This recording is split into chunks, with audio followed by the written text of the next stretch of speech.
در حدیث صحیح است که من دال علی خیرین کفاعله، کسی که دلالت به خوبی میکند و میگد که برادر همین مسجد انشالله حصه گذارین، همین مسجد انشالله خدمت کنیم، همین مسجد خیری احسان کنیم، همون انشالله کننده ها چی گیرن؟ دلالت کننده هم انشالله. یعنی این مکافات خدا خواهد در این دنیا و در آخرت هم سزا میشه. بسم الله الرحمن الرحیم. الحمدلله و الصلاة و السلام علی رسول الله. ابتدا میکنم به نام خدا، گزد و حرف آفرید ارض و سما، مالک و ثانی و قدیم و حکیم، خالق و رازق و رؤوف و رحیم. اما بعد، السلام علیکم و رحمت الله و برکاته. السلام علیکم برادران اهل اسلام. الحمدلله به خداوند شکر بیادت که انشاءالله کار ما هر روز خدا خواهد ادامه دارد. روز به روز مسجد ما و شما انشاءالله رنگ دیگر میگیرد. الحمدلله به یاردمی تمام مردمان مسلمانان روی دنیا، انشاءالله به یاردمی الله سبحانه و تعالی و به خدمت این برادران هوشیار زمین و مهمانانی که از دور و نزدیک در این خانه الله سبحانه و تعالی خدمت دارند، الله سبحانه و تعالی البته از همه ما و شما راضی شدگی باشد. در عوض این انشاءالله خداوند در جنت قصرها برای ما و شما بنا کند و انشاءالله خداوند در این دنیا هم در آخرت هم الله سعادتمند بگرداند. پیغمبر نازنین محمد صلی الله علیه وسلم که این حدیث امام بخاری روایت کردگی هستند، رسول الله صلی الله علیه وسلم شما صدقه کنید.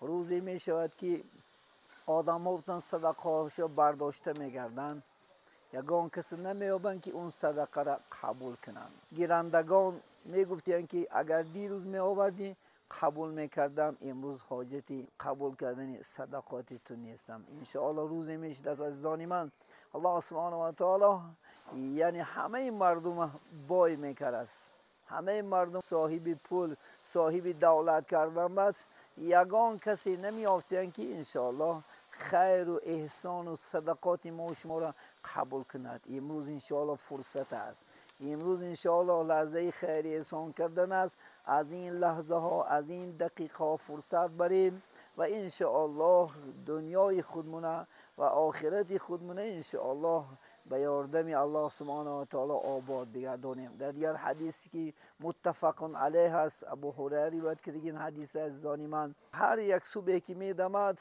یعنی دو فرشته می آمد از کسانی که صدقه میکنند دعا میکرد از پروردگارا دولت مال این سخی زیاده بگردان.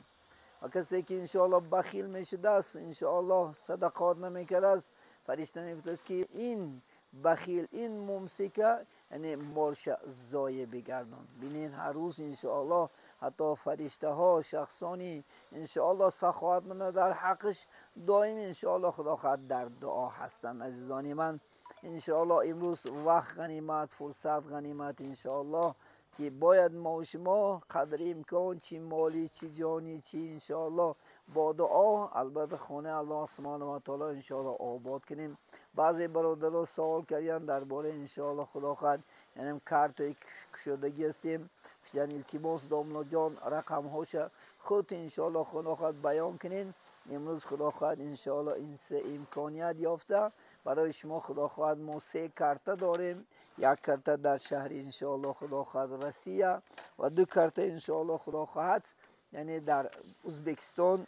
سبربانک روسیه یعنی کادش 2202 20 63 15 91 64 65 خوشنود میرزاباسویچ.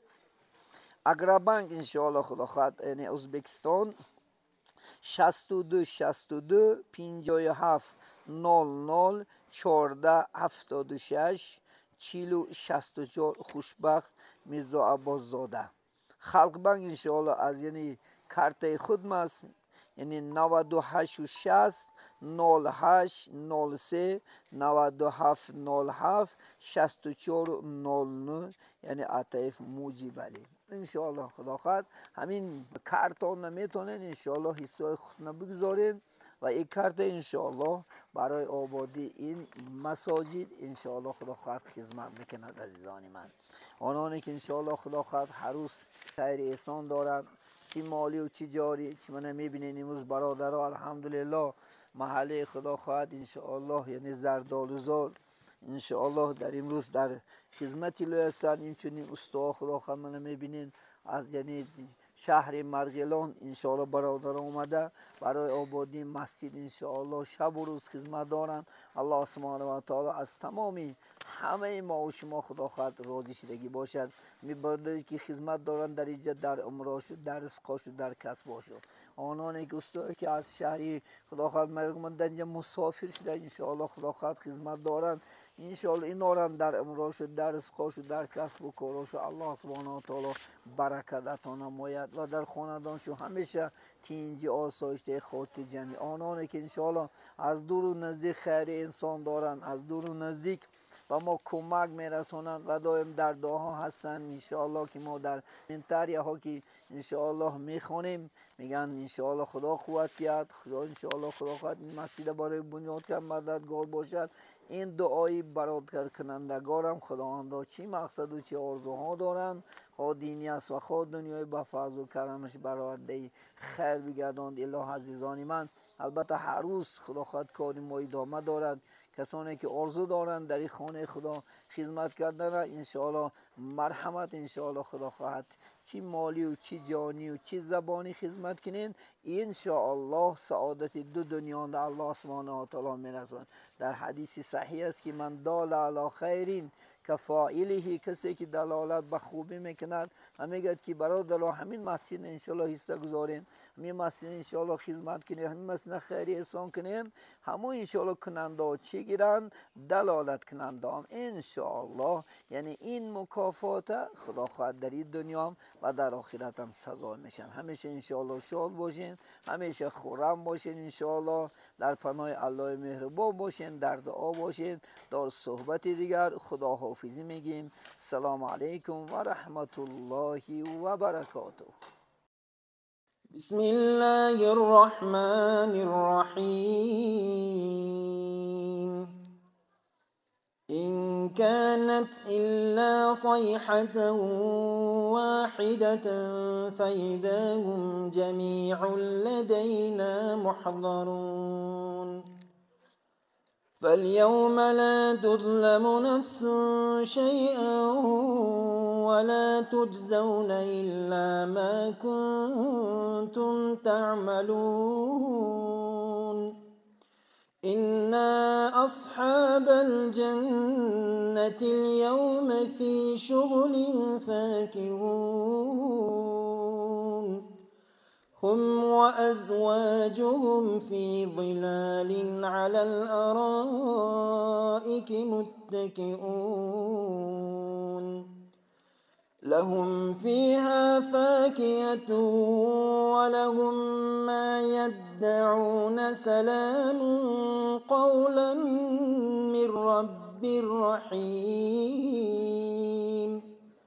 وامتازوا اليوم أيها المجرمون